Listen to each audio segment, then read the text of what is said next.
Welcome to the Wayfinder Podcast, a pseudoscientific, quasi-philosophical, non-expert discussion platform where we talk about metaphysics, science, nature, the nature of reality, consciousness, philosophy, shamanism, mysticism, mindfulness, and pretty much anything else we can get our hands on that we think will help people to find and maintain balance in their lives. Because we think that whenever a person finds balance in their lives, it spirals out to the rest of the world through their relationships and interactions. Eventually, hopefully, making the world a better place. I think it will. I think it's doing it. And that's what we're here to do on this show. So I'm Adam, and we've got another special episode for you today. This is part 3 of a 4-part series with EJ from Freedom Faction, an alternative news platform with a social media foundation. And we've talked about all kinds of stuff. Go check out part 1 and part 2. They were amazing. This is also an awesome discussion for you in part 3. And today we're going to talk about all kinds of stuff. We've already gotten into mindfulness and meditation and psychedelics and mysticism and all kinds of stuff. Today we're going to talk about some declassified documents that EJ brought into the studio that talk about some secret government experiments on mystical and metaphysical methods and practices. Think Men Who Stare at Goats, if you've ever seen that movie. A lot of that stuff was actually rooted in reality and is not nearly as far-fetched or as funny as you might think. So we talk about that. We talk about the great occult magician John Dee from the 1400s, 1500s? I can't remember. Anyway, John Dee, and a really crazy story that I heard from a researcher that I like, Michael Tessarian. Pretty crazy story about John Dee. We talk about D-Wave computing, quantum computing, and all of the crazy stuff that comes along with that, dipping into other dimensions to steal the resources of large H.P. Lovecraftian entities that may or may not be okay with us dipping into their reality and stealing their resources. It's all real stuff that's really happening. We talk about artificial intelligence and techno-sorcery, as EJ refers to it. The idea that we are creating, or our scientists are creating, these empty robotic shells to impart some sort of consciousness into. What kind of dangers may come out of that? What's driving that? Where's it headed? And we talk about the digital age being a time where we're trying to use digitization and virtual reality to build a bridge between the physical and the metaphysical. Pretty crazy stuff. That'll make a lot more sense whenever you listen to the episode. It's amazing. Had a great time with this conversation as well as the other parts. So make sure you check them all out. If you do it in sequence, it may be better. But this is kind of a standalone episode. So you should be able to listen to it and understand it all. And it's going to be fantastic. So I hope that you guys enjoy it as much as we did. And look forward to seeing you on the other side. So please like, share, subscribe, comment, spread it around to your friends. If it helps you out, let us know. We always appreciate hearing that stuff. And without further ado, here we go. Part 3 on the Wayfinder Podcast with EJ from Freedom Faction. And we're live. Glad to be back. Glad to be back. Part 3 of the saga. Yeah. Wow. Is this Thank part you guys 3 for now? having me. Yeah. Welcome back to Wayfinder, guys. Adam, JC, and we have EJ with Freedom Faction. Thank you for being here, EJ. Thank On you the guys hook. for having me.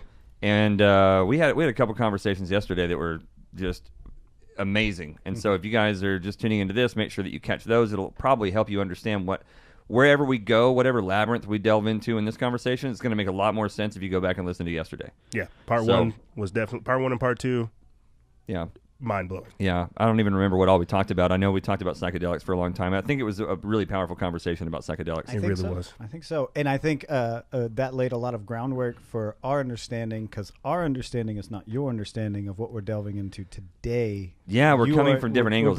You're bringing some expertise at a different angle of an understanding that there's a little bit more out there than what the average person is walking around. Yeah, so I like EJ, that we lay it just out. we mess with. I like we do all three of us do this thing with like perspective, where it's like we just keep We triangulate. Yeah, I love it. Yeah, it's I pretty really awesome. do love it, man. We all have our three perspectives, and it comes from personal experience, and then from our research that we've done, whatever our research level is into certain things.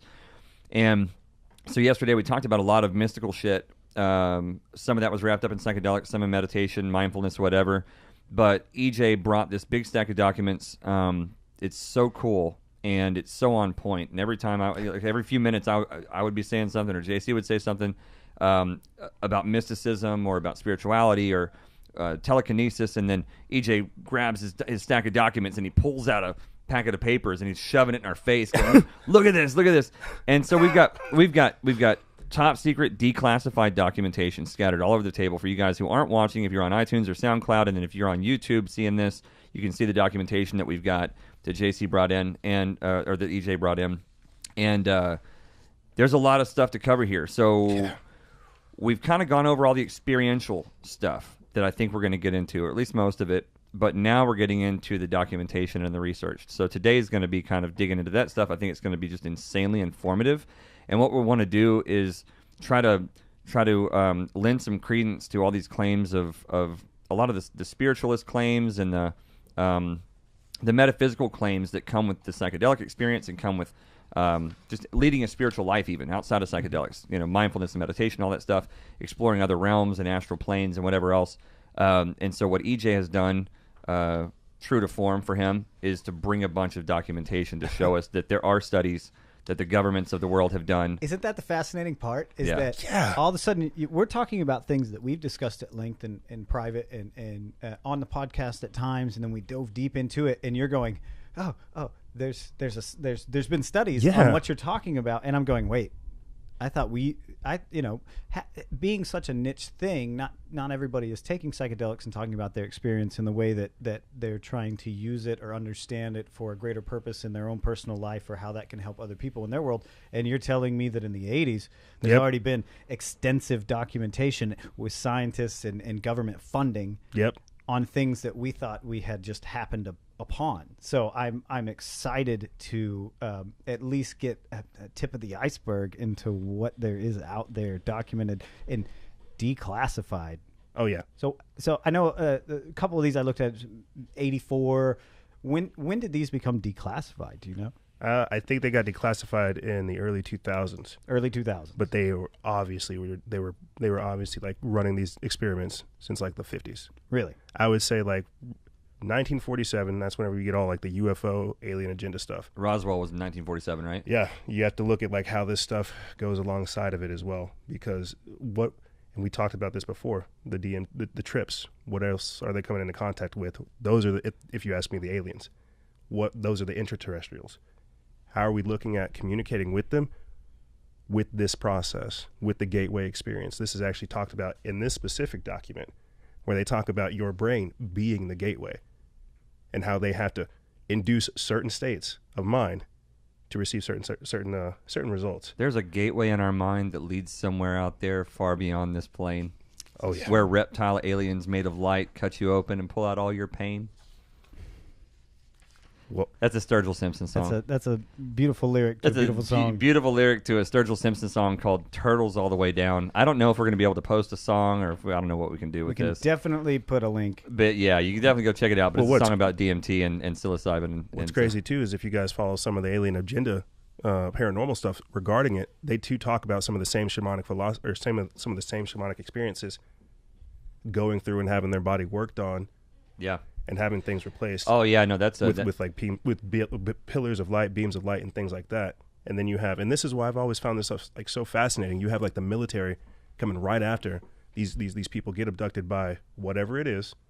Could be extra dimensional, could be extraterrestrial. I'm not sure. I don't want to say, but you have the military component coming right after conducting these experiments, saying basically what happened to you. Mm-hmm. They're trying to figure out what happened with them, but that's the Men in Black. Yeah, the Men in Black coming right after. Well, and they're now, called My Labs. Yeah, and we'll get to that. Yeah, the My Labs thing. I think it's interesting just to kind of throw this in there. We were talking about the way that psychedelics are becoming a little bit more acceptable in the mainstream, and like they had that MSNBC special on the benefits of psilocybin the other day.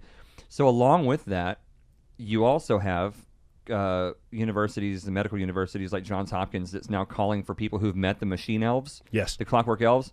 They're saying if you've ever met the DMT elves, we want you to come in and do a study. So it's like they're bringing my labs to the forefront. So Yes. it's like it's no longer a black ops thing or a whatever it's called. Well, I after the show yesterday, when we went back to Adam's house, I was telling him how there's an offshoot of Project MK Ultra called MK Often.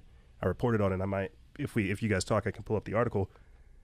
Basically, they grabbed priests, poleros, witches, warlocks, wizards, occultists, mysticists, shamans, you name it, people that were involved like in esoteric occult studies. And just imagine those same men in black following up on those alien abductions. Imagine them sitting behind some clear window, some two double-sided mirror window, watching people do like rituals, watching people go through like sacrificial whatever. Imagine people practicing workings, anything. And then the government in the background just Taking notes. Just taking notes on what's happening around these people. Yeah. This was, I think it went on for, I want to say maybe 3 years, and then they shut it down. But why did they shut it down? And one of the things that you'll find if you guys go down the Project Stargate, Project Centerlane, Project Grill Flame, and Project Sunstreak, they keep shutting down these programs and then reopening them under a different name. Yeah. Continuing the same research. All of the projects that I just listed there are all underneath the same umbrella category of understanding the psychokinetic potentiality of humanity. They just shut it down after reaching a certain point. Okay, like This is going to be one of the craziest fucking podcasts ever done. This is like Alex Jones and Joe Rogan 1255 Part 2. It's like they do it at certain steps. I think Project Stargate is the most commonly known one, but what projects led up to that? How did they even understand that they had to run a project for people that had these potential abilities? They had to figure out that those people were out there. They're like government-sponsored psychics. Yeah, like legit things. They're having people, and this is why. Fast forward into the future with things like the DMT spirit molecule, you're seeing them get funding for carrying out these types of experiments because they are indeed coming into contact with something else over there. Absolutely, and they're taking the opportunity to recognize it, be aware of it, and admit.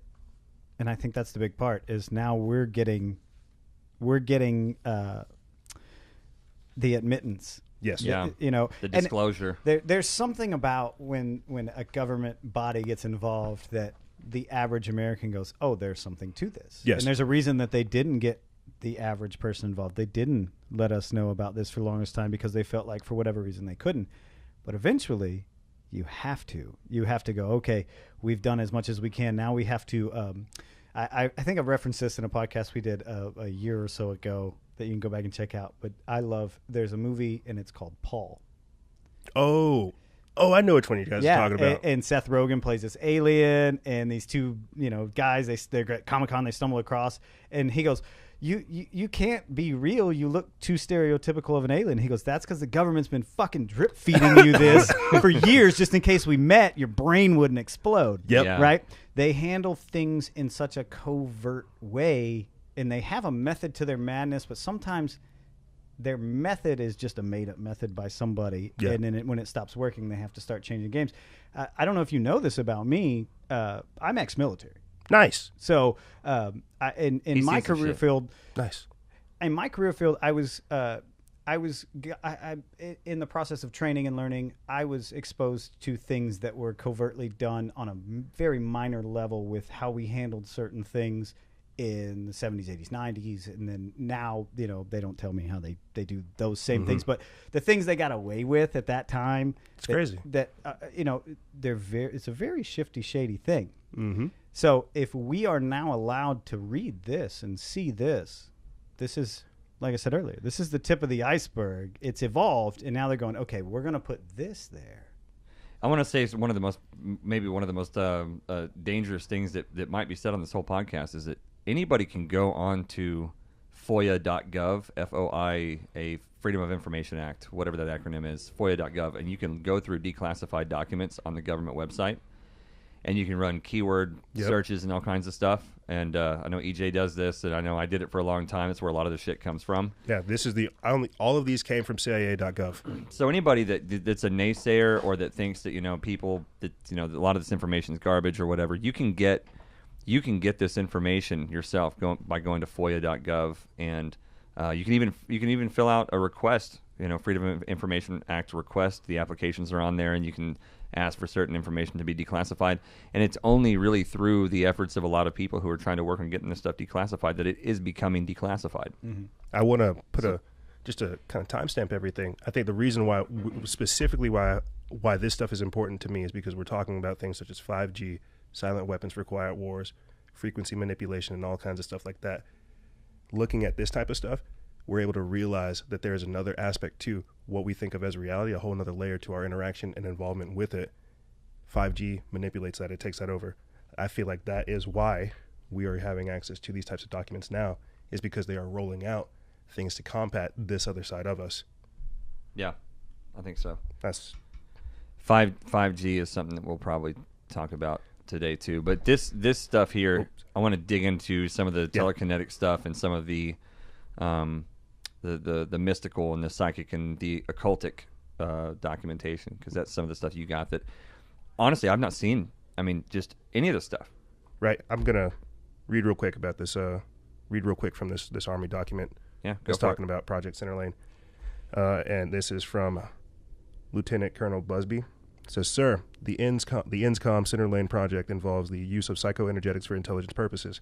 Psychoenergetics are the processes by which an individual may physically interact with objects, locations, organisms, or events.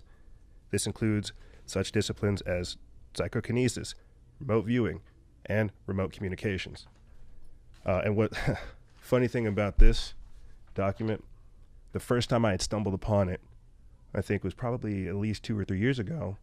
I was on the air with one of my co-hosts, Lori Alexander of the Underground Resistance Network, and I was on live reading this, and I got about right here to where you can see it's blacked out.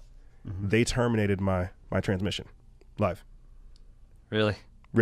Started it back up with Lori, started chit-chatting about random nonsense. They let me go. I started reading from this again, terminates it. We start the transmission over one more time. Chit-chat about nothing. Wow, that was strange. Blah, blah, blah, blah, blah. Yeah, sure, whatever. Go through it. Start reading it and they cut it right off. Yeah. And for the audio listeners, this is a very large paragraph, and there's maybe, what do you say, 2 sentences? Yeah, 2 sentences of that are whited out. And they're gone. It talks about Russian training facilities, Semipalatinsk, guerrilla training bases in Libya, and then it does not tell you where else they have conducted these. Yeah. Right. Antarctica, probably. Oh, I wouldn't doubt it. What the fuck is in Antarctica? Do you know? No, I wish.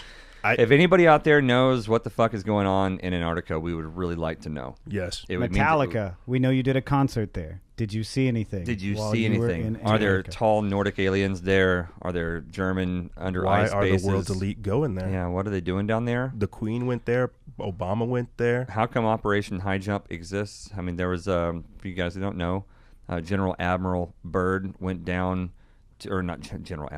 Admiral Byrd. I was thinking of General Smedley Butler. Admiral Byrd went down there in the 40s, I think, right? And he took like 4,000 troops and some warships and a bunch of shit to Antarctica. Yep. After World War II.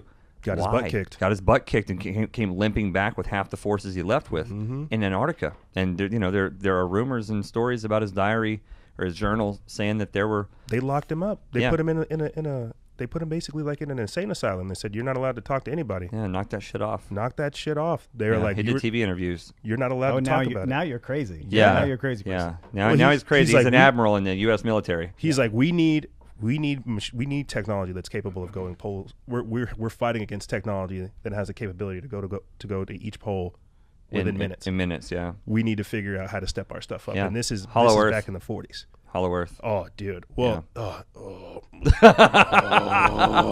not going to go there. Oh, dude, we will. I would prefer. To be honest, I prefer inner Earth, hollow Earth over flat Earth. Debate me. I don't like flat Earth. It's its own thing. Me and Adam spent way too much time this morning talking about it. We're not going to go there. We're not going to go there. Not interested. I thoroughly believe that there are subterranean civilizations underneath us that have been here. Well, there's that Hong Song Dun cave or whatever in Cambodia or Vietnam or whatever they found. And it's this huge, huge, beautiful underground cave. You can just Google massive cave Vietnam. I'm pretty sure it's in Vietnam. Massive underground cave. It's the world's biggest underground cave that we've found so far, which is like, not saying much. Right. And this thing has ecosystems, jungles, organisms, birds, animals that don't exist anywhere else in the world, and it's fucking massive. It's like the size of downtown Dallas. If you just picture any downtown area, any big downtown area, the tallest buildings in downtown Dallas are like 55, 60 stories. Right. This cave is 55, 60 stories tall in places. And how far down? Like how many miles down is it? Well, I don't know. I don't know how far it goes, but I know that there are parts of it that are, so like you could fit the entirety of downtown Dallas in this cave. That's crazy. So how much rock or earth is on top of that beneath the surface, I don't know. That's crazy. But there are animals and ecosystems and rivers and lakes, and there's all kinds of shit down there.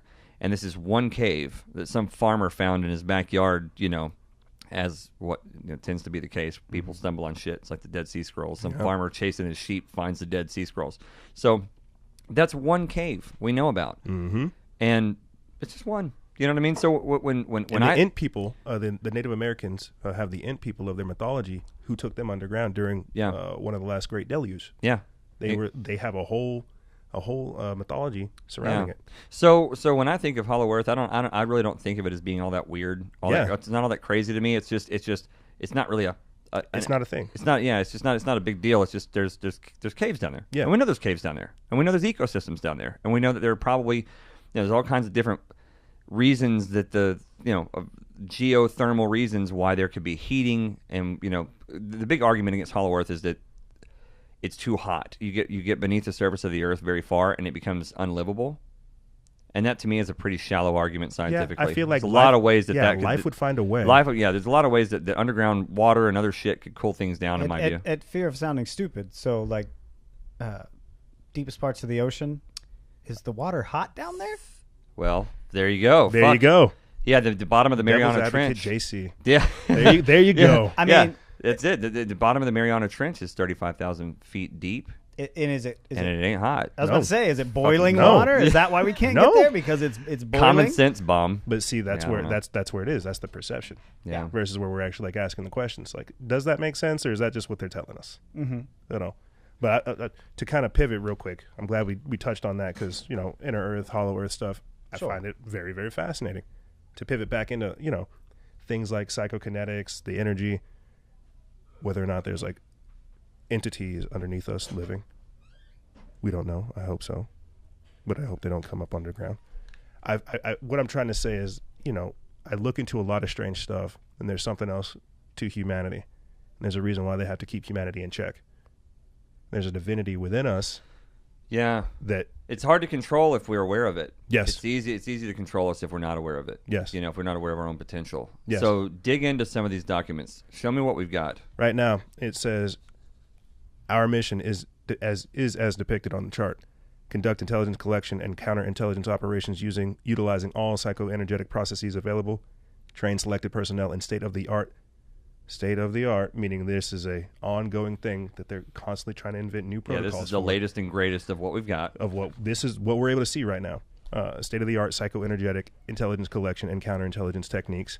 Expand operational capabilities and training beyond the confines of information collection into the fields of psychoenergetic communication and psychokinesis. So basically they're trying to see how can we basically affect things out there while the person's here. You'll hear there are reports that people that do astral projection are able to go back in certain time events. One of the things that we had talked about yesterday in the previous segments were things like the shamanic fluid, that psychic fluid, whatever that residue is that you guys emit whenever you're going into these trips. There's something else, that other component that interfaces with the earth that allows people to basically go back to these psychic time periods. That's why you have psychic detectives. That's why you have these people that do the remote viewing, astral projection. The men who stare at goats.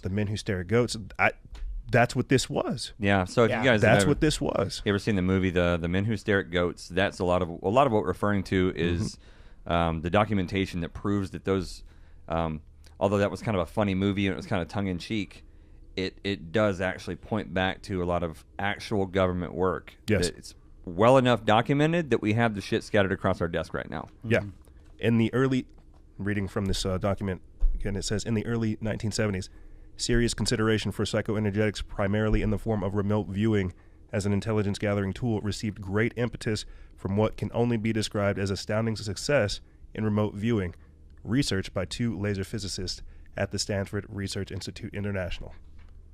That's no bullshit. And then, if you go over here, I think this is the one where it's like...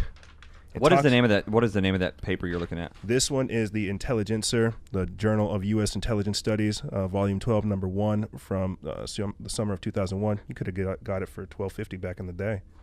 There you go. From historic past to high-tech horizons, spies, moles, mass int, and biometrics in Stargate remote viewing. So like I said, Project Stargate is probably one of the most defined or profound things that's out there regarding this type of information. Well known in this. Yeah, well known. And basically, what this goes over is what's his name? It's right here. No, it's not Dr. Putoff. It's crazy how fast your brain wakes up. I got video of EJ laying his head on the desk right before we started, and you flip a switch and he turns it on. Yep. Right here. I'll just kind of fast forward into it. CIA initiated remote viewing at Stanford Research Institute. And I would advise you guys to all go get this. Or I'll leave this here with you guys so you can just show it with people. But leave it with me. It says, thus, although through the years column by Jack Anderson and others had claimed leaks of psychic spy programs with such exotic names such as Grill Flame, Centerlane, Sunstreak, and Stargate, the CIA's release of the SRI reports constitute the first documented public admission of significant intelligence community involvement in the Psi area. And they say Psi, PSI. Yeah. So basically what we're seeing... psychedelic. Yeah. I was gonna have you do your best job, if you don't mind, for anybody who's listening who didn't come here specifically for this conversation, and me being a novice as well. Remote viewing. Imagine. Explain it. I'm gonna go pee. Imagine being able to. We talked a lot about yesterday. We talked a lot about meditation, prayer, these other worldly abilities that we have that are innately within us. Imagine being able to meditate and then put yourself in, say, Canada or Japan, and then being able to see everything that's happening real time, but you're physically here. You've literally just projected your mind and your consciousness, because it's not local, somewhere else. And in live time, you are able to report back this information. Whenever they were doing these things, they initially had created this program to spy on people, I think in Iran. Is that Iran or Libya? And the idea was to gather intelligence so that they could do strikes, so they could kill people. That's what they did it for. So, and that's some of the reasons as to why some of it got shut down, is because people found out that these targets, these coordinates that they're given, these are actually families. These are people. And to touch back on the remote viewing, that's kind of how it was. These people weren't told what they were doing. They were basically given coordinates, latitude, longitude, saying, what's going on here? And then somebody goes into this trance, projects themselves there. Then you got the men in black sitting there with their little pads, writing down the detailed information. They send a jet flying over or a satellite cruise by, and they can see exactly what they got. They got second and third party confirmations of what this person said. So they can confirm that it wasn't that person wasn't just being yes, extremely descriptive and elaborate, yes, based off of a narrative that they've created. Yes, it's like what we were saying yesterday, how you can't explain things you've never seen. So how are these people able to explain things they've never seen? Yeah. And I guess when I ask that, I'm trying to play devil's advocate for the sake that I know a lot of listeners will want to play devil's advocate and want that question asked. Having seen things that I've seen before, I can understand this isn't outside of the realm of what I feel like is totally possible. Yeah. A lot of people will. So they're doing a remote viewing. They're going and they're coming back and they're informing, and then we have government satellites, jets, and they're confirming. Yep. In real time. That's insane. Yeah. Is it though? It's not insane. It's just insane that this exists. Yeah. And this is the first time I've ever heard about it. That's what I mean. Well, it blows my mind. Anything good, the government will make evil. That's why they had to do this. Oh wow, yeah. They understood. Okay, we don't have enough money to keep sending people out here. We can't keep training troops. We can't do this. We have to figure out a way to conduct recon at like low cost, but maximum yield. I'm just thinking of Suicide Squad whenever they send the witch out and she grabs those Russian documents or the poof, poof. Pakistani nuclear plan. She's like, poof, poof. Hey, man. It's like, that's basically remote viewing. That's, yeah. Well, that's apportation. Apportation is where you're able to like make other items appear. Oh, I didn't know it was a real thing. I look into a lot of strange stuff. Kind of the same thing. Like another thing I look into because we did delve into the occult is things like Thugaria, being able to imbue divinity into items. You know, you always ask yourself, why is that statue looking at me? Yeah.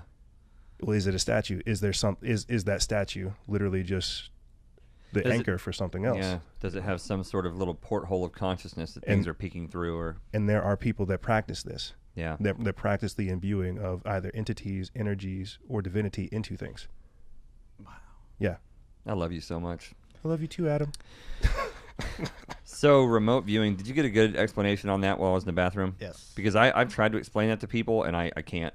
Yeah. I get it to some extent, but Yep. like I've never seen someone practice it, so I really don't know how it works. Well, it's similar to astral projection, and the Defense Intelligence Agency. They've practiced it. They've done it. It's definitely doable. People are able to put themselves out of their bodies. I don't know how though. I got a buddy that can do it. I believe he can do it. Yeah. On Instagram, if you guys want to follow Plasmaborn369, he's a serious astral projector guy, and he's linked into some crazy shit. He's a good guy, very good guy, good-hearted light worker kind of guy. And see, that's the same. Like whenever we were talking yesterday, right, about the toilet analogy, having to use the bathroom, and then like realizing there's different layers of reality that you have to get back to just to get down to your body. Mm-hmm. Do that backwards. Get your body out of those different layers and realize that there's all those different. You see, and so these people are able to access that, put themselves there, and still have that same level of consciousness. Yeah, I have to go to the bathroom, but I'm over here now. See, and what's interesting to me is like, you know, what we're talking about is yesterday you used the example of, or somebody brought it up, JC, whatever, of when you're asleep and you're dreaming, and you're in this like dark room and there's a toilet there, and you're like, ooh, I'm gonna go pee. You start walking toward the toilet, and you're like, wait. This isn't a toilet. This is a trap. Mm-hmm. This is the dream. I mean? This is the dream, and then you have to reel your consciousness back to your body, and then get up and go to the bathroom. So I get that, and I've seen the way, we've all seen the way that works. I think the thing about astral projection, and by no means am I saying it's not a real thing because I can't do it, because I am the first one to say that just because I can't, there's a billion things in this world I can't do, and a handful of things I can do. Yeah. But I can't do the astral projection thing, you know? And so it's like, to me, it's hard to even imagine how to go about doing that, because the toilet example, well, my body is my anchor. My astral body's used to being in this physical meat suit. So to reel it back in, you know, to get back to the body, that seems pretty simple to me. But to be able to get out and to picture a place I've never been and to go there for any reason like that's something that just blows my mind. Tell the story, because I feel like it is important if we're talking about reverse engineering, which we touched on a lot last night about psychedelics, and how through a high dose of psychedelics done properly in the right set and setting with the right mentality and the right environment, you can achieve a lot of things that are being studied here with the help of psychedelics. Yes. Without psychedelics, these things can be achieved. The monk that took a high dose of psychedelics or psilocybin. Do you remember that story? Which one? Were you telling me? It just he took LSD, I think. Was it LSD? Yeah, the one who claimed, the one who said he had no reaction to no it. reaction. He took a Really? high dose of LSD and said that he felt, you know, and they looked at him and talked to him, and he's like, I don't feel anything. And that is medically not possible. I use the word possible, I guess, in air quotes. You know, it's not supposed to be But to anybody possible. who's taking a high dose of LSD, that's not fucking possible. possible. Yeah. But, you know, I assume that, you know, and the studies on that, I forget where they came from, but it was like they were good studies, you know. And so like that to me is fascinating, because what it says to me is that we can reach these states through dedicated effort, action, discipline, practice, you can get there. Mm-hmm. Yes. That's fucking crazy to me. Well, I remember, I remember looking into the rainbow body. That's what we were talking about the other night. The Institute of Noetic Science is doing like a study into the rainbow body. The rainbow light body. Yeah. Padmasambhava and the rainbow light body. They say your lungs are some of the biggest or the largest producers of DMT. And your liver. and then your liver. And guess which 2 drugs the government is totally okay with you taking? Liquor and tobacco. Yeah, the lungs and the liver. That's where all of the DMT comes from. Mm-hmm.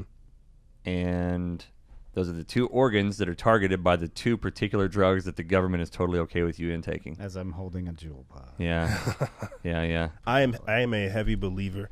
I believe that the elements hold the key. Yep. And this is kind of like what we were talking about yesterday. Is like the natural law. We're all breathing the same air that Gandhi breathed. We're all breathing the same air Yeshua Christo, Yahweh, breathed. Malcolm X, Buddha, Krishna. We're breathing My the same. great grandma. Your great grandma. Yeah. John Wayne. Just recycled energy. We just recycled it. But think about that. This is the same essence within them that's within you. The elements hold the key. If we can figure out, We all came from the core of a star. Yes. An exploding star. We're all made of star stuff. Yep. Carbon, hydrogen, oxygen, nitrogen, Sulfur. oxygen, potassium, and sulfur. Yeah. Those are all the base components of the earth. Stardust. We're stardust. You are beautiful. Yeah. And that's why people need to understand that. Like, seriously. I know it sounds cheesy, but think about it. We were talking about it last night. We talked about how you're the 1 sperm out of a trillion that made the trip. Yes. You made it. You're special. That's divinity. And Yeah. on top of that, like because we are, if you think about it, the chemical makeup of like humanity, we're crystalline. We're not, it seems like we're corporeal, but we're crystalline. There's something here. I heard that blood is a crystal. Blood is a crystalline, and I don't know what that means at all. But I read It's the somewhere same way that mercury could be metal. Yeah, I don't know. It could be a crystal. But to bring it back, so we all come from the guts of a star. Yes. And I think that they're doing these studies now showing quantum entanglement Yes. over massive distances, where they, through methods that I can't begin to understand or explain, they're testing an electron on like they take an atom and they split it off, and then they test one atom. They poke it with a stick. I guess I just assume there's some scientist over there poking. He just got a stick. He's just poking a fucking atom with a stick. Essentially. Just Are you working yet? Essentially, that's what he's doing. Like, you little shit. And then, like, across the other side of the earth or whatever, there's another scientist poking that one with a stick, and they're seeing that whenever they poke it with a stick, the other atom on the other side of the planet is reacting at the exact same time. Like, Yes. exact same time. So quantum entanglement's a thing. So if we all come from the guts of a star, we are all interconnected, and the atoms of our whole makeup, this whole energy, field that we're a part of, is all interconnected, and that's the basis of, this what people call sort of a pseudoscientific approach to quantum mechanics. You guys were speaking on this yesterday, and I think that's probably the best way to summarize it. When you're like in this collective trip, but you're all saying, "Did you remember this? Did you remember this? Did anyone open their mouths?" Yeah, we don't know. You see what I'm saying? So we're all tied into this like etheric internet, but we think we have to communicate with our words, but I swear there's just something else there, and I'm still trying to figure it out. Yeah, animals do it, I think. Well, and we touched on it last night, but just to the point is we've had moments where he was in despair, or I was in despair, and all of a sudden that person was on my mind. You were on my mind, I was on your mind. Yeah. We've had moments where the connection and the bond isn't Where as you and strong your as what it cat. could be, but it's there. Yes. There is that connection, and it travels.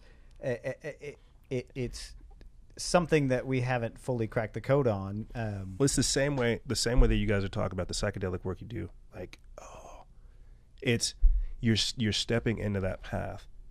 The same way that we all know we're not supposed to run into a wall. It's formed. The neural pathways have formed.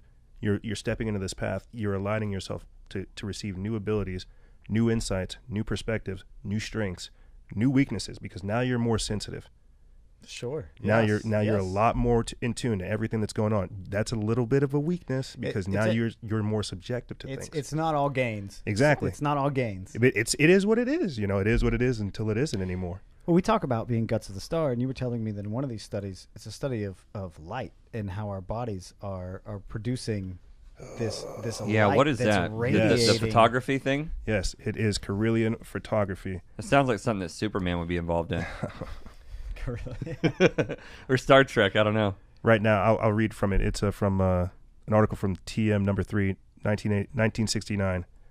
It says the mechanic S. Karelian was working in one of the Krasnodar hospitals. This is in Russia. One evening, Still sounds like Star Trek to me. It's actually Star Wars, Karelia. Okay, fair enough. Krasnodar. One evening, he was servicing a high-frequency current generator and noticed that the discharge between him and his palm, or him between his palm and the direct and the generator electrode, was not all the same as that between his forearm and as the same device. Was this accidental? It would be well to register, for example, photographed this strange phenomena. Goes on, blah, blah, blah, blah, blah. Let me get to the juicy goods. Talks about how he started conducting experiments over the biological object, i.e. his hand and his body. I'm picturing Lieutenant Worf doing all these experiments, by the way. These Karelian photography things.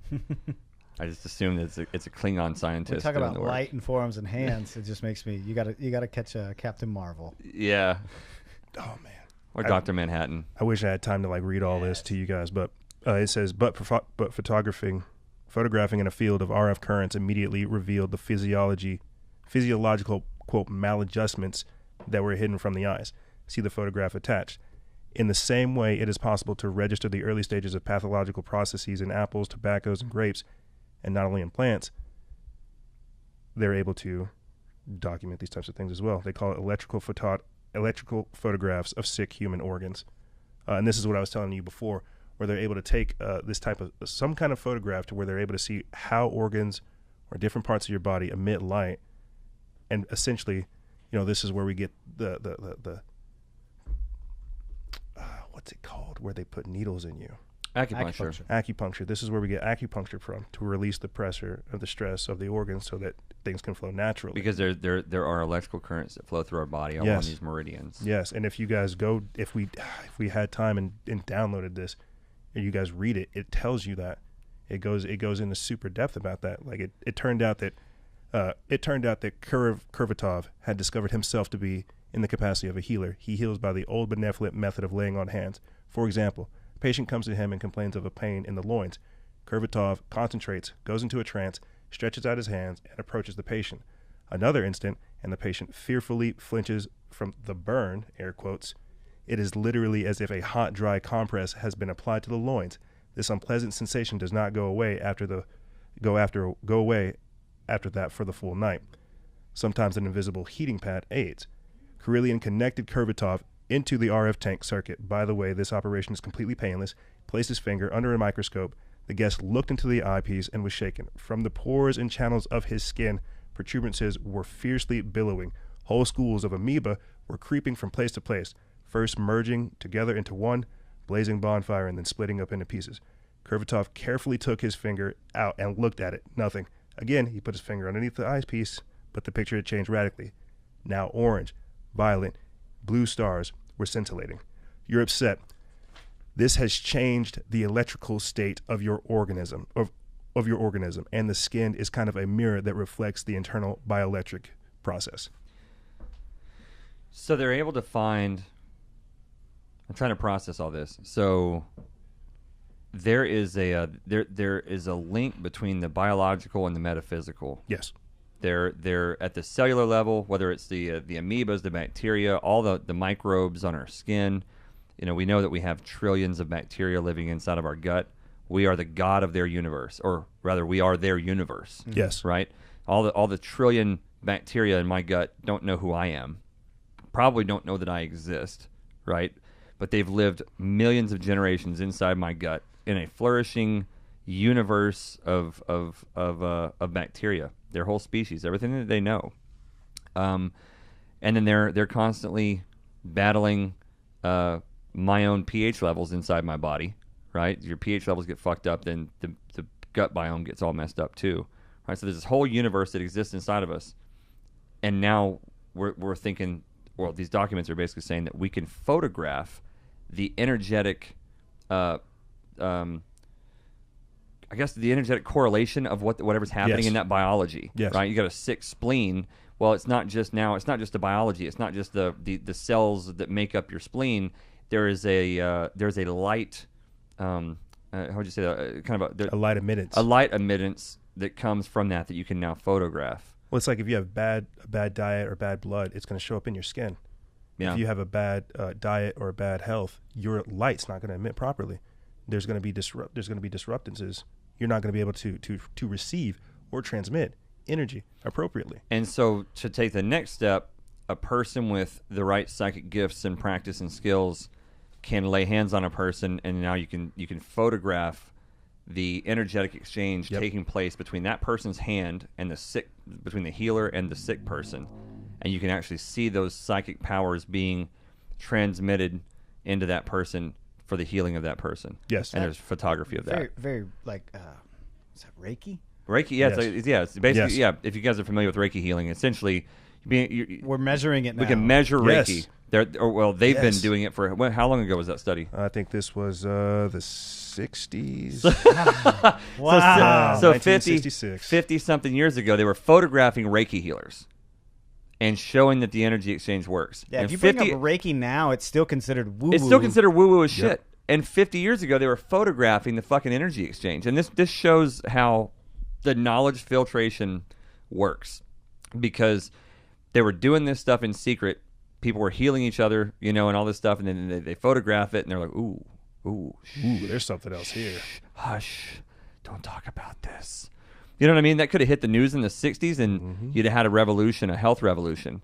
But 50 years later, you're still a fucking weirdo for going to Reiki healing. I just imagine one guy that's in charge of this whole program. Lieutenant Worf. He's going, and he's going, look, we figured it out. Modern medicine, that's not it. It ain't working. We have a better way, and it doesn't involve any sort of doctors. It doesn't involve any sort of pharmaceuticals.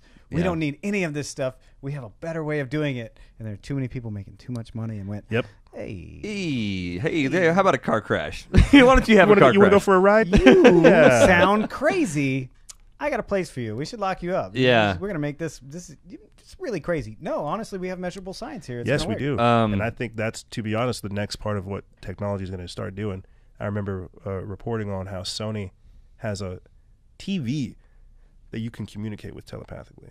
That's the next Really? step. It's going to read. Is that real? Your eye movement, your facial expression. Sony has a TV that. All right, so EJ is going to look this up. It's either Sony or Panasonic. Well, and there's an article today. My cameras are Panasonic. All your Google Home, all your little. Hey, JC, turn that camera off with your brain. It doesn't work. EJ's full of shit. Panasonic is just, their cameras are not up to speed with the TVs, I guess. The technology's not in them. Okay. It doesn't have. That's fine. But no, I read different an model. today. That's the G9. They're using all these Alexa devices, these Siri things that you talk to. Everything in your house that's connected. All these Chromecasts and little pods, and you talk to them and you tell them to do stuff. They're actually using those to monitor mental health now. They can read your voice. Ooh. They can read your voice and tell whether or not you're stressed, you're mad, you're angry, you're happy, you're depressed, you're sad. There's an article I read today that just came through in my normal work feed. They were like, "Hey, this is a new thing that we're working on right now. We're going to tell you might need some 5-HTP by the way you told Alexa to order some new Tide Pods." Yeah, that's it. That's it. And we know that Alexa is listening all the fucking time. Oh yeah, we know that. Mm-hmm. So it's like you invited a wiretap into your house. Yeah. So it's like, they're constantly monitoring what your vocal patterns are doing, and then, reporting that and aggregating that data into whatever way that they want to do it. It's funky. Yeah. No, they're not recording all the time. No, they figured out that they figured out your emotions. Yeah. Based on how you talk to it. They're not recording it or using it for anything. Yeah. Exactly. Yeah. Exactly. They just know if you're happy or sad based off of when you talk to a robot. Yeah. I'm having a hard time finding this article. Yeah, I knew he made it up. Right. I did not make this up. I knew he fucking made it up. You watch me find it.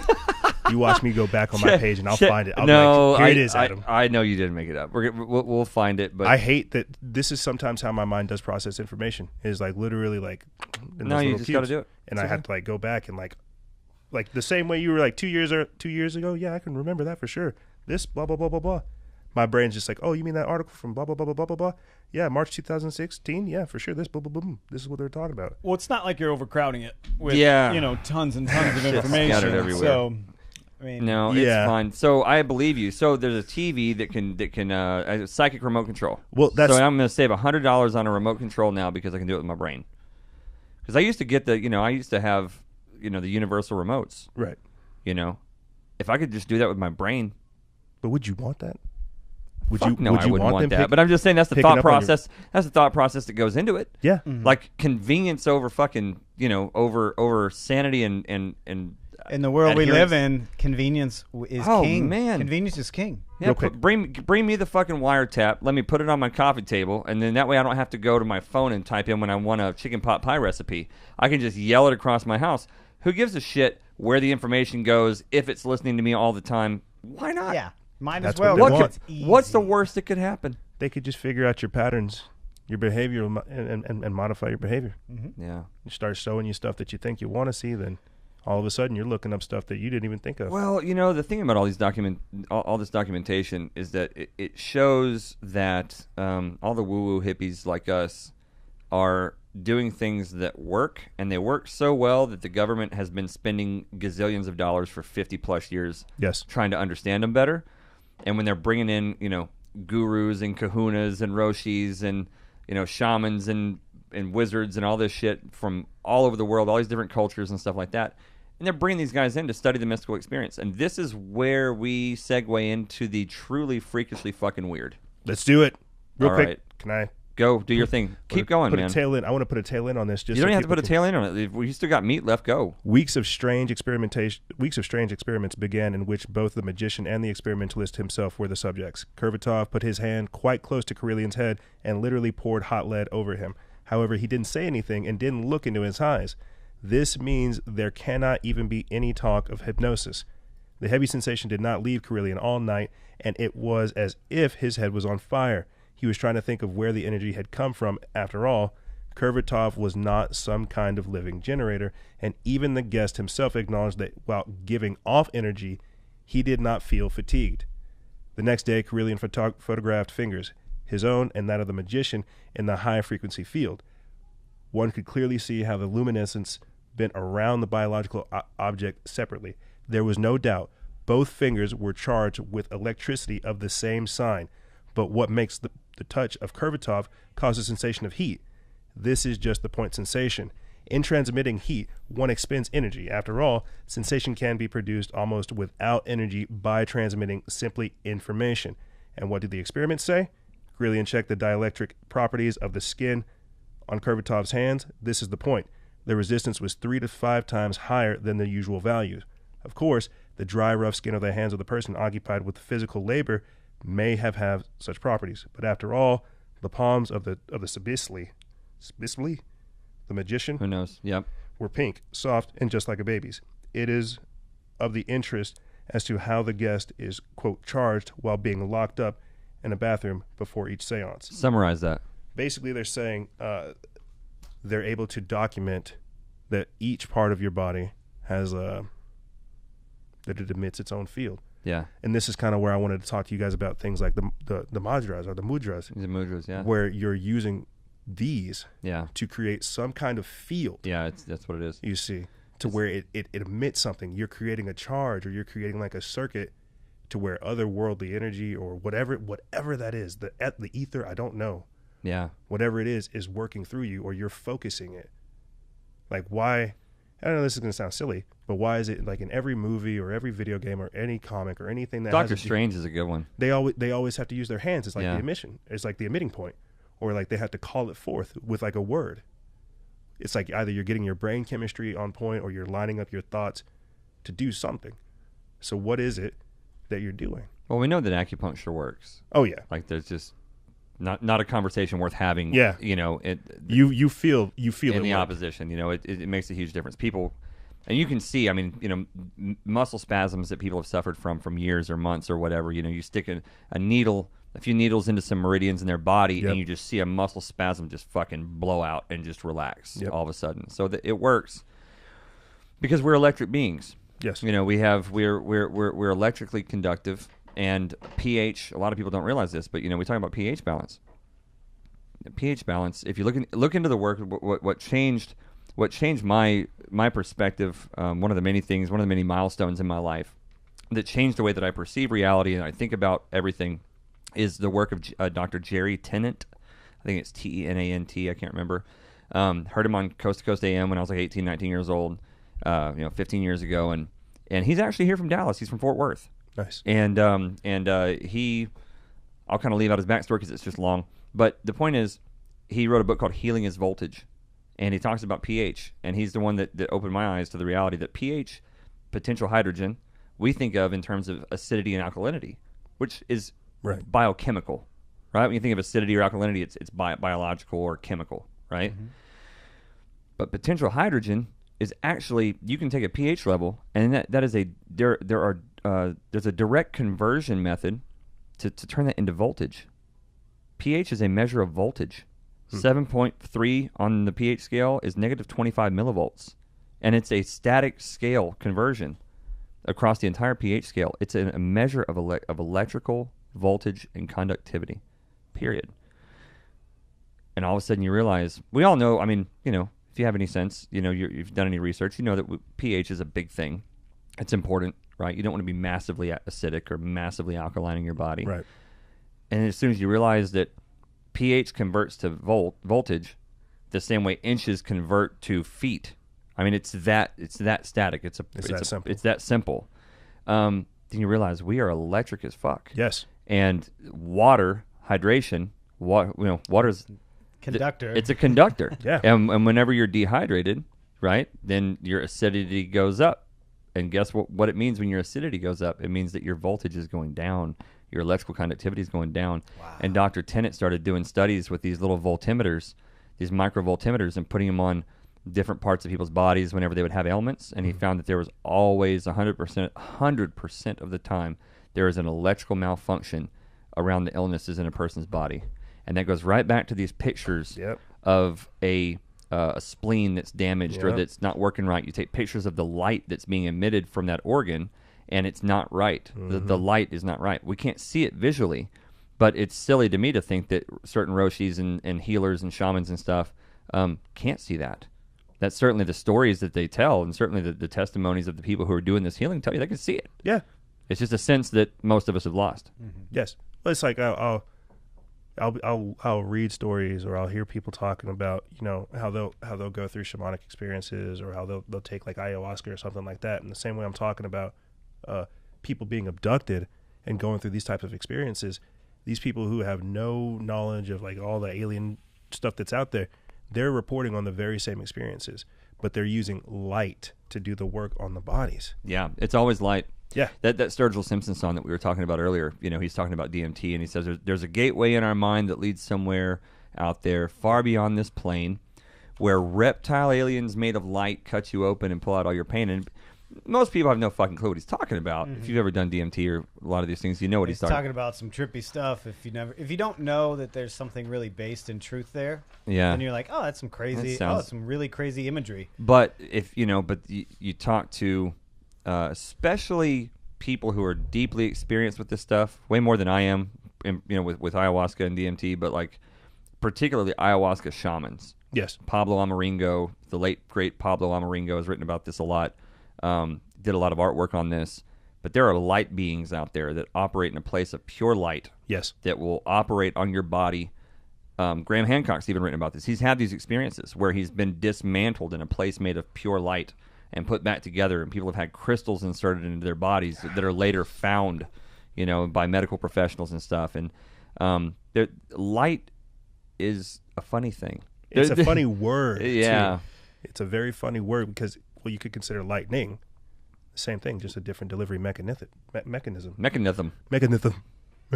Well, we had this conversation last night, but just to touch on it because it is a point that references here is, any entity that I've ever ran into on the other side, especially on DMT, has been, I describe it in whatever sense of the vocabulary we have, but it's a ball of light and energy. Yeah. And shape. And what else could it be? And it's your perception that gives it form. Yeah. Well, and it perceives a form, I feel like. Mm-hmm.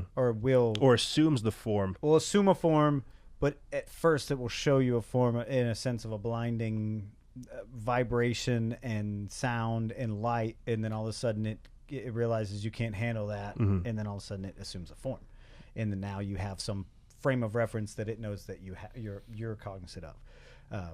So this is not outside of personal experience that I understand and know light is not what is making the room brighter or darker. There's so much more. There's to so it. much more to There's light than that, so and much that's more. what these documents, to me, what they indicate Yes. is that light is light's a very mysterious thing. It's something that we don't understand enough about. We certainly don't see all of the light that we could be seeing, and it's cool that there's photography that can now show that stuff, because it shows that it's proof that our psychic, our intent, and our will, and our ability to transmit psychic to impart our will onto another thing, right? And to impose our psychic will onto external things beyond our own fingertips, beyond our own skin, right? We can impose that will on other things, and it could all just be woo-woo and suspicious, whatever, until you fucking photograph it. Yep. And then it stops being so woo-woo, And in my view. Let's be real here. In my mind, that cements this and gives it a lot of weight and a lot of gravity that I cannot ignore is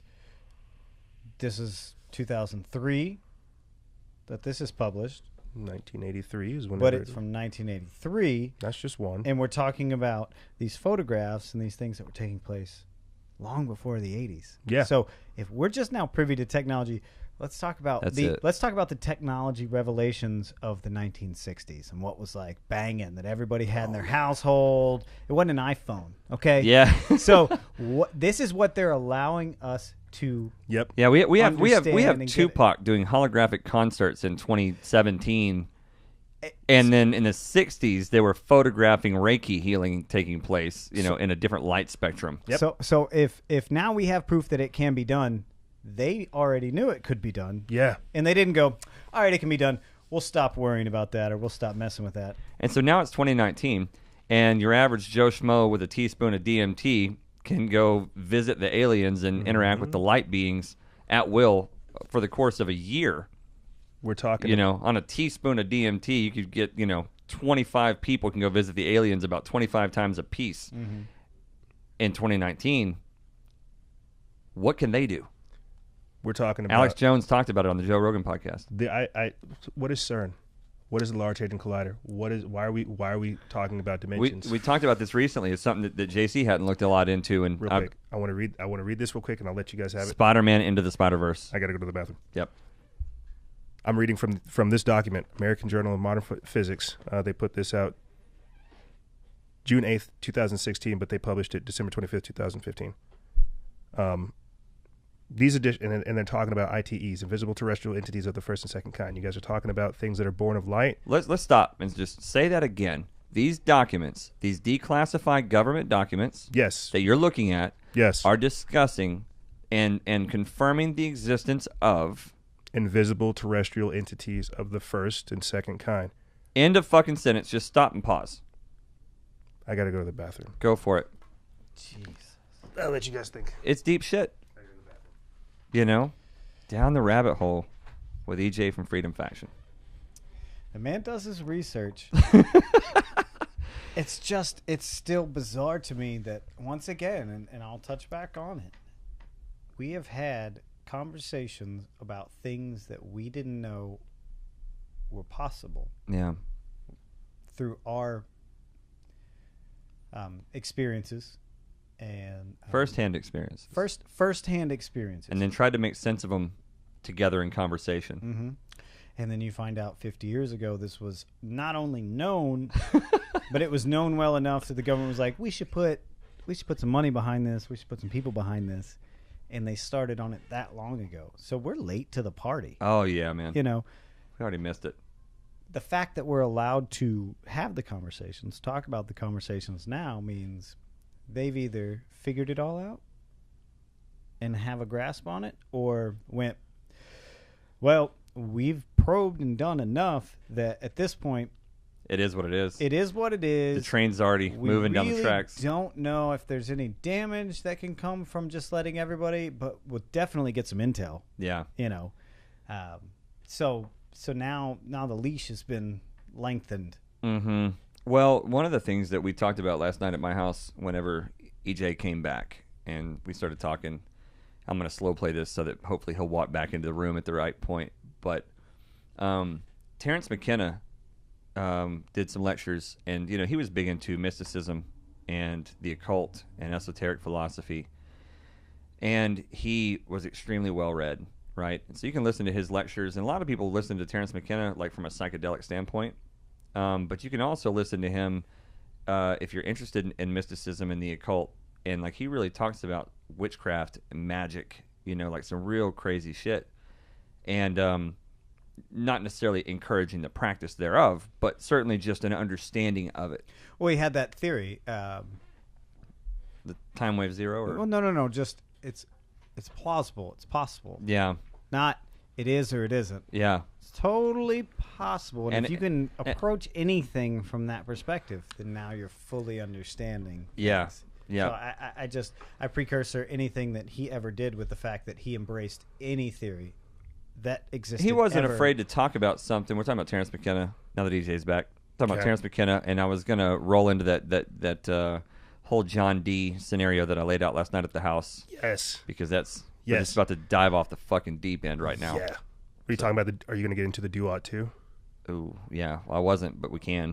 Yeah. Well, We're that's going into the ocean under the ocean right now. yeah. Those are the hyperdimensional waters, man. Yeah. So McKenna, in a lecture I was listening to a while back, he was talking about the great mystic occultist John Dee, like Dee, and he was the Queen's man in like the late 1400s, I think, early 1500s. He was also he was her spy. He was like her top spy. He would go around Europe, and he was the secret agent, the first secret agent of England. He popularized scrying, right? Where like looking into the orb, Yes. with a crystal ball. Yes. So he was, he popularized it in modern times. It's certainly something that in old times I think that they were doing, for a long time. I agree. Merlin was doing that, the archetype of Merlin and Thoth and all those people all the way back. It's not well known and planted into so many stories all over every culture and every age. Oh, yeah. Yeah, looking into that crystal ball. Oh, But, yeah. John Dee is definitely... That's what the phone is. Yeah, it's what the iPhone is. It's a crystal ball. And we talked about this yesterday at lunch. It's the black mirror. Pick up your phone and look into it. It's the black mirror. That's what it is. Yeah. And it shows you what you want to see. It shows you a reflection of yourself that you want to see. That's what your phone is. It's the black mirror. And John Dee was this famous occultist. And just a little bit of trivia about John Dee that I thought was really cool was that when he would write communiques back to the Queen and kind of give her reports on what was going on around Europe, he signed his name 007. That's where that comes from. That's awesome. The great occultist John Dee. He was the founder of MI6, the British Secret Service, like our CIA. They have the MI6. That was John Dee. He was the one that created that. And the MI6 is actually an occultic, numerically valuable or relevant term, or MI6, whatever that means. So, all right, you ready to go deep? Dive off. Man. Okay, so there's this idea that basically somewhere in the distant past, around 50,000 years ago, there was a race of interdimensional aliens that came to Earth or came into contact with Earth in some way. I don't know if they just liked it, thought it was a cool place, wanted to preserve it for their own little fish tank. I'm not sure, right? Alien ant farm kind of thing. I'm not sure. So they put an etheric boundary around the Earth. So there is that. We cannot leave the Earth, right? We just recently found out, as of this podcast, in the last couple weeks, that the moon actually exists within the atmosphere. Are you hearing an echo? No, go ahead. Okay. Sorry. Yeah. There's an atmosphere. The Earth, the moon actually exists within the atmosphere of the Earth. The moon exists within the atmosphere of the Earth. Yes. That's a new discovery as of this podcast in March 2019. Yep. That's fucking mind-blowing. Yeah. Because it's not supposed to... I won't go into why that's so weird, but it's a lot of reasons why that's weird. So the idea is that 50,000 years ago, there were these entities that were very powerful that put this etheric boundary around the Earth. We cannot leave the Earth. It is you fucking can't go. It's like a fish tank, right? To me, that's probably a good reason for NASA to be lying about a lot of shit that they're caught lying about. Yes. It ain't because the fucking Earth is flat. It's because that there's other shit out there that could be going on that's mysterious. This is one of a billion different things that could be. I'm not saying that I subscribe to this. In fact, I just learned about this like a week ago. So I'm not saying I believe this, but a lot of the things about the story that I heard from Michael Tessarian actually make a lot of sense. So 50,000 years ago, these guys put a boundary around the Earth. John Dee, I won't say he's the first person to do it because over the last few thousand years of humanity, probably several people have figured this out if it's true and they've tried to work around it. So back in the 1500s, whatever John Dee was around, he started using occult magic and whatever means he had available to come into contact with some higher level beings that are referred to in some circles as the macrobes. So we all know what microbes are. Microbes are the little tiny entities, which is what a bacteria or an amoeba or whatever is. It's a little bitty entity of its own kind. Right. And these are the macrobes. So these are the larger entities than us, the entities that we are microbes to them, right? And so he started coming into contact with these things, and he's like, hey, guys, I'm doing this big, powerful, occultic ritual, and I'm summoning you or trying to tap into your sphere of awareness so that I can talk to you. We're down here on Earth, and we would really like to be able to figure out how to get rid of this boundary or how to puncture through this boundary to get out and explore the cosmos or to break out of this sort of prison that we're in. And the macrobes were not all that entertained or interested in us, any more than we would be interested if an ant found a way to communicate with us. Mm-hmm. What does an ant have to say to me? I've got no fucking room for you. Yeah. Now, as a human being, we might think that was really fascinating, but these guys are not surprised by that, by the fact that we gained that ability. In fact, they probably foresaw it.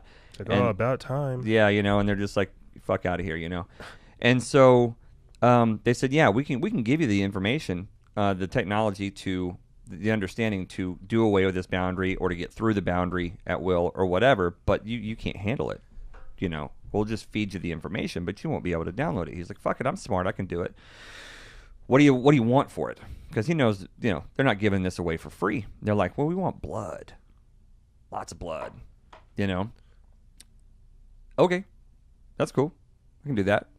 How much you want? Where do you want it? How do you want it delivered? And they're like, well, we want blood. You got to make sacrifices to us, and you got to do it in a certain numerically oriented fashion that channels that blood energy to us to kind of give us our little boost or whatever. Because if you just go around killing people, that means it's just blood spilled on the ground. But if you do it on certain dates and you do it around certain times and you use certain numerology, if you're into numerology, you understand that there is power in numerology. And it says in the Bible, too, that the blood cries out to God. Yeah. So. There's something about human blood that is important. Yes. I guess I'll just leave it at that. It's important. Your blood is a thing. Just like this, the female ejaculatory fluid or the male ejaculatory fluid or all these things are important. Our bodily fluids are important. Back to the shamanic fluid. Back to the shamanic fluid. It's all important. So the macrobes talk to John Dee and they say, okay, we'll give you the secrets to unlocking this prison, but you've got to give us blood and you got to do it in this certain numerically coded way so that you're flagging all of the deaths and all the bloodshed so that it reaches us. Because just killing somebody doesn't do it, And so he's like, all right, fuck it, we can do that. So he makes a deal with them. He makes a deal with them 500 years ago. This is probably why they started having mass rituals. Look at what the wars have happened in the last 500 years. All the wars. The ones that don't make sense. The ones that don't make any sense, but then when you look at the numerology of these things, from the 9/11 attacks and from all the wars when they're started, the mass shootings, all this stuff, they're all numerically... And I never understood why the numerology factored into this stuff. I mean, I understand that like there's a cult power in numerology and all this stuff, but like the macrobe things being behind this and demanding that their blood sacrifices come in these numerologically oriented sort of ways, that made a lot of sense to me. So they said, okay, listen, we'll give you the information, you give us the blood, you do it numerically, we're good, but it's going to take you like 500 years to even get to your first milestone to where any of this information is even useful to you. And that first milestone is this. You're going to have to learn to create energy from matter. Once you do that, you're going to be on the fast track. Shit's going to speed up like crazy.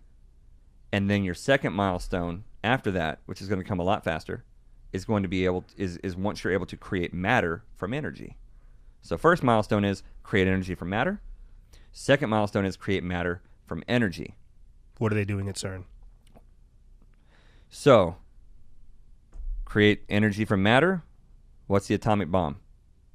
That's what happened. We created energy from matter, and we created the nuclear bomb. Yep.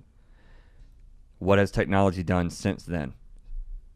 It has rapidly grown. exploded. We went from, having a computer the size of this room that would give us 1 byte of data, like a fucking giant abacus in a warehouse, to iPhones and Apple Watches and CERN and all this stuff in 50, 60, 70, 80 years. Which doesn't make sense logically. Logically doesn't make a lot of sense, so a lot of people invoke alien technology. Well, in all fairness, Tesla, these guys are downloading information from the other side.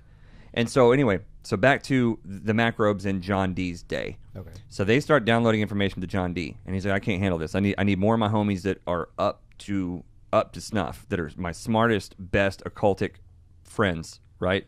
So he goes and grabs EJ and JC, and he's like, all right, listen, we're going to start doing these rituals.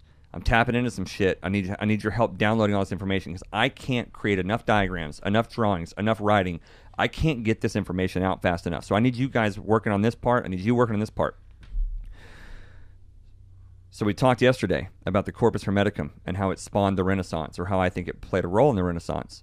Well, why were the Medicis, why did they have their translators working on all of this ancient occultic stuff and all this alchemical stuff? Well, the story, as it goes, is that John Dee went to go recruit all of his best magician friends around Europe, and the Medici family were certainly magicians, in their day, powerful magicians. You can't be with the name Medici. Yeah, you can not be a magician. Just magic in that name.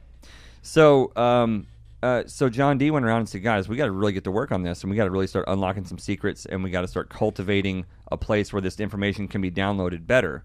So again, think about the way that Tesla was downloading this information from the time he was a little kid. He says that Tesla was very open about the fact that he was in contact with entities in his dreams, and they were downloading all this information to him. So this is what John Dee and his friends were doing, the Medicis, all them, and that's why they were translating the works of Plato and the Corpus Hermeticum and all this stuff, whether it was the Emerald Tablets or the Corpus Hermeticum, whatever you think it was. They had their best minds at work deciphering occultic writings so that their magicians could download this information from the macrobes, and then out of the Renaissance, that's what created the Renaissance, right? And then maybe the Corpus Hermeticum was certainly one of the big bricks in that wall, but it was just a part of that. And out of the Renaissance, you have, flowing out of that, the Industrial Revolution and all of this shit, because people were getting information, sharing information, downloading information, and you're riding this wave, and then all of a sudden, 400 years, 500 years later, you have the bomb, the nuclear, the whole thing that happens, and then over the next 60, 70 years, technology comes to the point of having iPhones and all that stuff. So, and we're having endless wars in that time, endless bloodshed by the tens of millions, by the hundreds of millions, and it's all numerologically. You can find the numerology within all of it. You know what I mean? When you start connecting the dots together, there's some shit that's really crazy. That reveals it to you. And then you start seeing documents like this, where we are literally mapping out the unseen, where we're documenting the unseen, and then the woo-woo is no longer all that woo-woo here, because we're photographing the woo-woo, which makes it kind of not woo-woo. And then you start hearing these stories about John Dee and magic and occultism, and then you start looking at the numerology of all the wars and all this shit. And it makes sense. It makes a lot of sense. Well, we say this all the time. I know I reference it all the time, is things that are considered woo-woo. And you want to start talking about magic and astrology. A lot of people that you interact with on a day-to-day basis, family and friends and the average Joe, they go, nonsense, because it's not measurable, right? They go, we don't have a measurable science for that. Guess what? 50 years ago they did. I've got a document here that says in the 60s they were already starting to measure this, so let's see where we are now. Yeah. It's no longer woo-woo once you go, oh, no. You tell average Joe, this was happening. This was going on here. Read this document. Now it changes the narrative of what is considered woo-woo now wasn't even woo-woo 50 years ago. Right. It was 100 years ago. It was deep 200 science. years ago. 1,000 years ago. This has existed this whole time. We're Yes. just now all waking that's up the thing. to it. Magic never ceased to exist. It went underground. Yes. Mm-hmm. And whenever Francis Bacon, formulated the scientific method back in the 1500s or whatever that was, 1600s, it's like, he said, look, there's 5 steps to determining if something is real or not. We're going to call this a scientific method, and it makes a lot of sense. It really, really does. It's repeatable in the material world. No problem with the scientific method. But everything, so much shit got thrown out with that, and mysticism and astrology and all the unseen stuff got thrown out. But it doesn't mean that shit stopped existing. Yes. It just means that the great minds of the day of any given day stopped thinking about it. And to me, when you look at someone like Isaac Newton, who Einstein says was the greatest scientist of all time, what did he write all of his books about? Astrology and alchemy. There were like 100 and something books on astrology and alchemy and occult stuff, and he wrote like 10 books on physics. And that's what we pay attention to. That's what we know Newton as being. So I guess he was deluded and crazy and schizophrenic, and 90% of his life's work didn't make any sense. But in the other 10% of his time, he was the most brilliant physicist and scientist of all time. That just doesn't make any sense to me. That doesn't work out. That's not how the human brain works. You know, you either make sense or you don't make sense. Right. You know, and he lived his whole life till he was 80 or whatever years old, doing a variety of tasks for the crown and in life, and contributing to humanity in all kinds of ways. This guy was very well-rounded. He knew a lot of his shit. We just selectively over time decided to throw out 90% of the guy's life's work because it didn't fit into the Francis Bacon model of what materialist science should be. And that puts it in the hands of only the people who know about it, because it's no longer being taught. Then it becomes a cult. Yeah, but then that's literally what the definition of the word occult means. It means hidden or only available to a certain select few people. Yes. And on that note, we're going to pause for a moment and come back and check the cameras. Sound good? That's right. Peace out. Hey.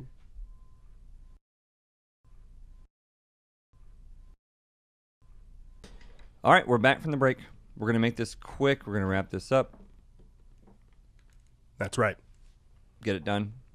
Okay, so make history. We were talking about Newton, mysticism, all the crazy, the macrobes that John Dee was interacting with, the numerologically oriented blood sacrifices that have taken place over the last 400 or 500 years, the advancement of technology to get out of a 50,000-year-old ethereal bubble placed around the Earth by some interdimensional aliens. Anything else? Good summary. I mean, yeah. That was a great summary. That was so concise, too. There's like no no. That was it. I'm in that zone, man. We broke for a second, and EJ was like, dude, you forgot something. And I can't remember what you forgot, but you forgot something. And then you went through your notes, and you were like, bam, bam, bam, bam, bam, D-Wave. And I went, D-Wave. Right there. That's the part I forgot. So for you guys who don't know, we're going to dive right back in. For you guys who don't know, D-Wave Computing is a company that is now getting into quantum computing, okay? I'm not going to totally sit here and try to explain what quantum computing is, because I'm just not smart enough to do it, and I don't understand it well enough. But I can kind of explain in a nutshell, is that they're, instead of using normal binary computing methods where they have ones and zeros that are flipped on and off, and that's how you transmit data, is in a series of ones and zeros through binary computing, quantum computing does a different thing. You don't just have a 1 and a 0 to use for your information transmission. Quantum computing actually requires, first and foremost, that you freeze you reduce the temperature of your computing apparatus down to like negative 400 degrees Kelvin or something. It's like really close to absolute zero. And instead of just having a 1 and a 0 binary option for information transmission, they can actually dip into the like subatomic level, and you have like infinite different combinations of 1, 0, whatever. It's like we talked about yesterday, like, can you picture a color you've never seen before? Well, in quantum computing, they have numbers you can't think of that are subatomic numbers, quantum numbers, pulling numbers from different places that allows them to do computing at a speed and at a level that we can't begin to fathom, right, with our monkey brain. So D-Wave Computing is the company that's doing this. So I watched this, and JC, I might have shown, I think I showed this to you and Josh from the back porch. I've seen it. And EJ, you said you hadn't seen this, or you had. Is it the TED Talk? The TED Talk thing. Like, we're summoning the demon. Yes. So D-Wave Computing, the guy that one of the founders of it was doing like a TED Talk, I think, on it. And I think it was a TED Talk. Mm-hmm. And he's describing the way that it works for the layperson. And he's like, so basically what we're doing is we're dipping into other dimensions and we're stealing. And he used the word stealing, which is really disconcerting to me that he even sees it that way, and that he would then just happily express it that way. He wouldn't say borrowing, or abstracting or extracting. It's calling it like it is. Requesting. They don't know we're taking it, but we're taking it. We're fucking stealing from other dimensional entities. We're dipping into these other entities, and we're stealing resources from these other dimensions. And these entities you got to think of them in terms of a much larger dimensional entity, like an H.P. Lovecraftian. If you don't know who H.P. Lovecraft is, look into it, like Cthulhu and shit like that. We're dipping into these other dimensions and we're stealing resources from these entities, but they're so big that they probably don't care. Literally what he fucking said. They probably don't care. You're talking about like pissing off a sperm whale when you're a barnacle, and you're like, he probably doesn't care. It's just like, what? Yeah, it's a bad idea. I don't care when an ant bites me until I notice it. It hurts. And I have to slap it, and now there's no more ant. You know what I mean? God cared that Eve ate that apple? Yeah, you know what I mean? So he's like, we're dipping into these other dimensions. We're stealing from these giant Cthulian entities that probably don't care if we're doing it. They probably don't care that we exist. They probably aren't too concerned with us. I want to add that this whole TED Talk is recent, as of the last year or so. Yeah, you can look it up. It's Geordie Rose. Okay, there you go. Geordie, Geoردie, and Rose. Like the flower. Like the flower. So, think about the way he describes it, the way he describes these entities. And now, I just told you the story from Michael Tessarian's lecture about John Dee and all that, and that lecture was 25 years ago. Who's to say the D-Wave computers aren't John Dee's crystal ball? Yeah, well, yeah. Wrap your head around that for a minute. So, my point is that Tessarian explained this from his own occultic researcher standpoint. Tessarian's a pretty well-respected researcher in my view, but that was a 25-year-old VHS that somebody uploaded onto YouTube, and yet he was explaining and describing these macrobes, these giant, bigger-level entities, like we talked earlier about the gut flora, the bacteria in our gut don't know that we exist. You know what I mean? Mm-hmm. We are the macrobe to those microbes, right? Michael Tessarian described them 25 years ago exactly the way that the founder of D-Wave Computing, that's actually interacting with these fucking things, he just described it a couple years ago, same way, right? So these things exist. Mm-hmm. And you know how we know they exist?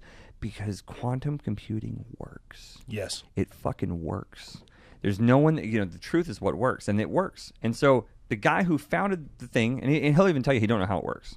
He says, we don't know. He literally said in that talk, he goes, we don't know exactly how it works, but it works. So they're dipping into other dimensions, stealing resources from bigger entities that hopefully don't give a shit, right?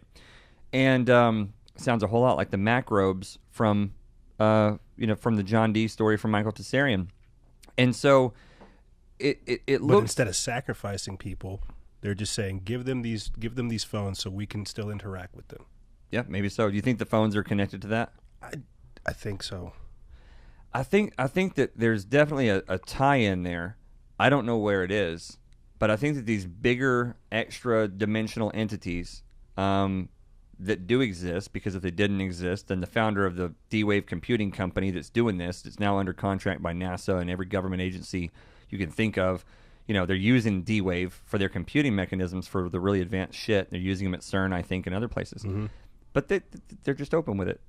There are other dimensions. There are bigger entities that are so big they may not even give a shit that we exist, and we are stealing resources from them, and that is why this computer works, and we're not quite sure how.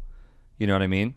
It's like we seem to be coming full circle to the work of John Dee, is my point. Yes.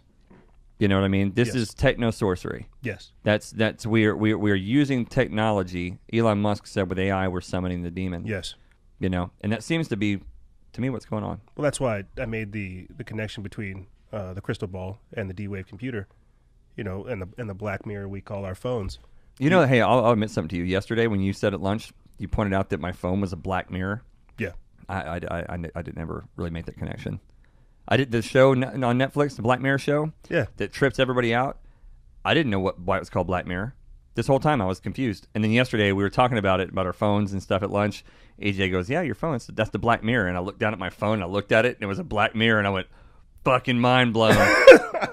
Had no idea. Yeah, it's the crystal ball. It's the crystal ball. It shows you the reflection that you want to see. It shows And you anything more. you want. Yeah. And more. And that's the other part of it is while you're requesting that information, it's giving you more than what you requested for. Yeah, it's not honest. It's not honest.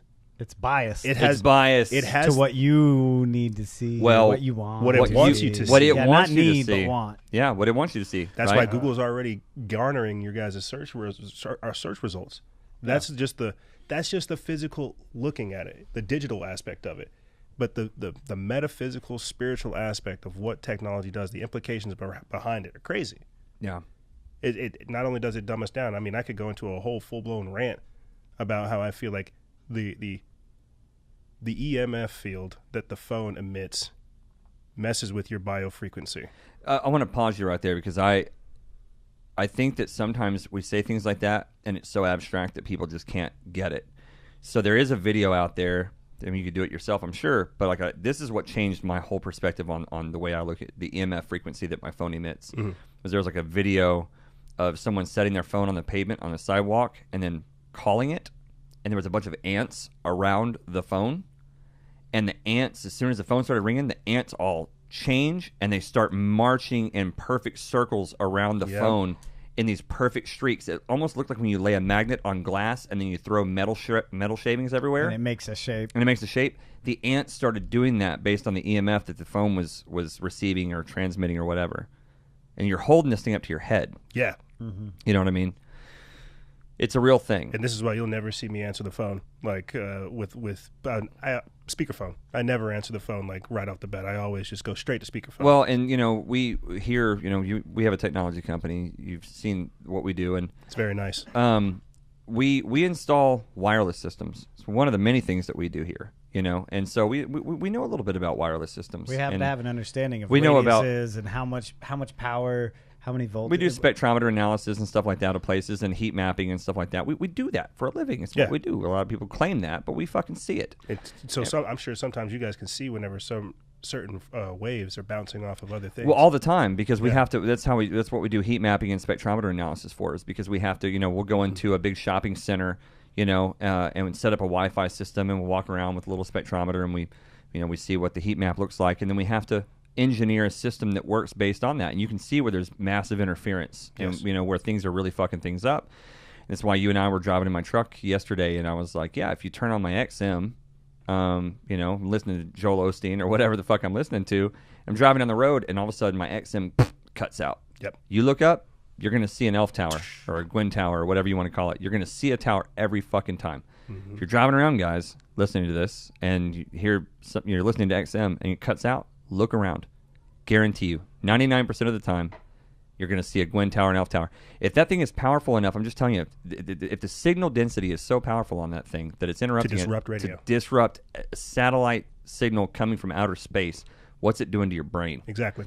Messing with your biofrequency. Yeah, it's messing with your biofrequency. So just like those ants marching in circles around based on the EMF, just like geese that are flying south for the winter based on the Earth's magnetic field, and all birds are moving in these sort of electromagnetic currents and stuff. Mm-hmm. We are floating in an electric sea of currents and electrical conductivity. And this is everything we've been talking about, from the pH levels to literally tapping into other parts of your body, to meditation, to Carillion photography, electricity, light. What is it? Yeah. And how it affects us. Yeah. And these phones, these black mirrors, they love to try to hijack that.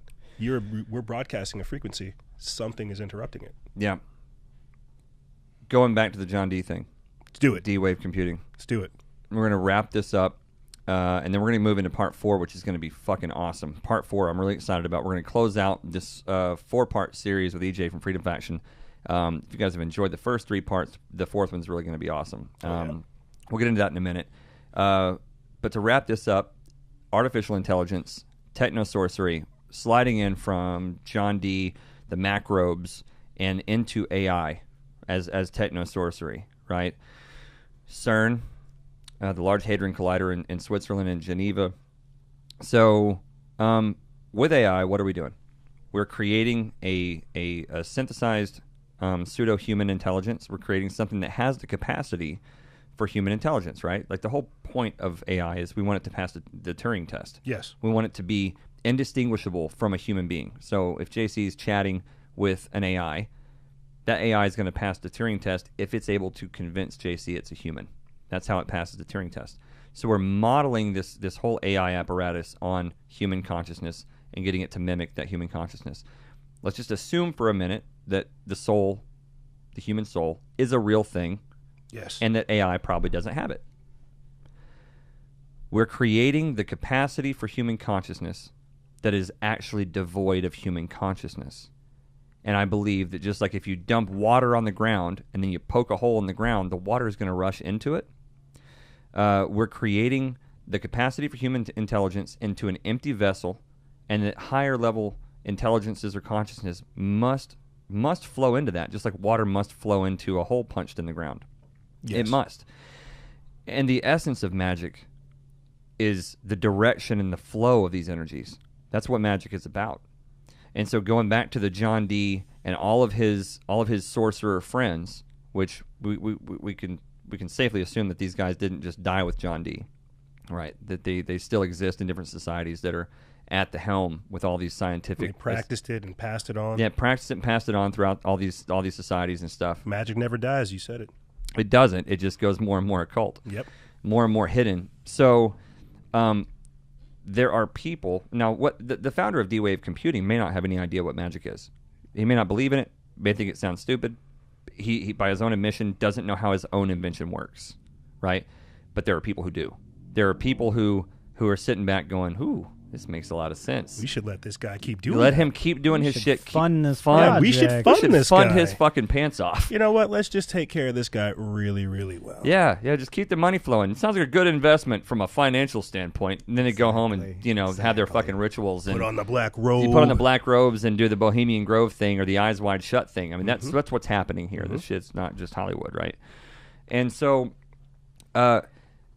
the guys that are behind all this stuff, what I'm saying is that we're not just creating an empty vessel in AI that energy might randomly flow into or has to flow into, but the people behind it can control through magic which consciousness flows into that AI. We're creating a vessel on this planet for these macrobes or some other entity, some other higher level entity that's probably not a good one to flow into. It probably doesn't have our best interests in mind. And I just say that because why would it? You know what I mean? There's a lot of good people doing good shit on this planet, and most of them aren't trying to mimic human consciousness into an empty robotic shell. Yep. You know what I mean? Most of the good people I know are doing other shit with their lives. You know what's crazy about everything you just literally said? We were talking about imbuing divinity into statues. Into things. Yeah, you just said it. And well, you just said it. We just finished. We just said it. We just said it. We just finished the. I wouldn't say the equation. There's more there, but this is still a practice that keeps coming back around, where we're building vessels, and we're trying to fill it with the spark of divinity, the spark of evil. I don't know. Or whatever it is. Whatever it is, but there's two components here. There's two things we're working with: corporeal and ethereal. Yeah. And somehow the digital is that bridge. Damn, that's a really solid way of looking at it. We're Techno-Sorcery. Yeah, we're dealing with the corporeal or earthly or material or whatever, and the ethereal, the spiritual, the metaphysical, and the digital, the virtual is what interfaces is the bridge between the two. Holographic matrix. I'm really gonna have to sit back on that one. Yeah, I need a shower right now. No kidding, man. Yeah, you feel dirty? Feel a little bit icky. Not dirty, but just this is heavy, and I just feel like I'm just saturated. Get in a bro. hot tub and smoke a joint. It's like, God. So, yeah. Cheers. No, cheers, man. Yeah, I'll just cheers. Yeah, part 4 is going to be so dope. I can't wait. You guys are in for a big, big treat. We got good stuff planned. So, I forgot where I was going to go with that. But we're filling the vessel with something that's probably not a good thing, based on the people that are backing it, the people that are behind it. Yes. You know what I mean? They don't. Typically, we don't see them having our best interests in mind. That's why Elon went on Joe Rogan's podcast to tell you, like, this is the plan. Elon Musk did that podcast with Joe Rogan, and he's like, if you watch him, he just sit there. He goes, man, I tried to tell him. I went to Congress.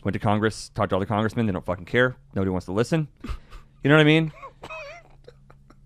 fucking tried. I'm like nervous laughing because I'm like, dude, oh my God. Oh, God. He really did try. And we're just like, nah, it's cool. Give me faster internet. That's it. That's it. So I want 6G. I want 6G. No. Faster. No. Go outside. Turn my brain into. I want my brains over medium. No. That's how I prefer my brains. No. This is your brain on drugs. Well, look, man, I had a fucking point that I can't remember, so I'm not even going to bother with it. We're going to wrap this up, but part 4, what we're going to talk about, in as much as I can forecast it ever, which is, only so much.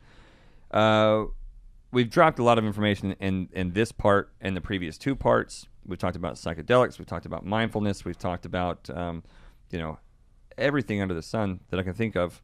Everything that's been underneath the sun. Yeah, there's nothing new under the sun. Yeah.